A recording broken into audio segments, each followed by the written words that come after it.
I believe the FBI is investigating to find out who that leaker was because it's illegal and they should be held accountable for that.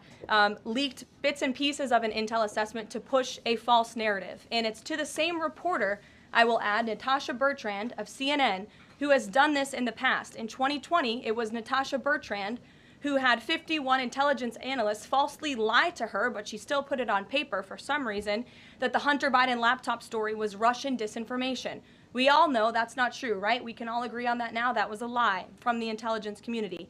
Also in 2020, this same reporter, Natacha Bertrand, wrote that a top intel agency ruled out the man-made lab leak theory of the coronavirus origins. Again, the president was right about that.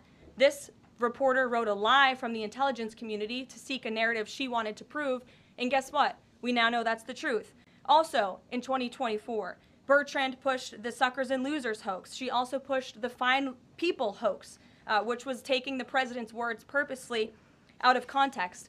And then last October, and I believe this is notable, Natacha Bertrand published an article in Politico from the intelligence agency. She said that John Ratcliffe was speaking without any evidence when he said Iran was attempting to undermine President Trump's presidential campaign.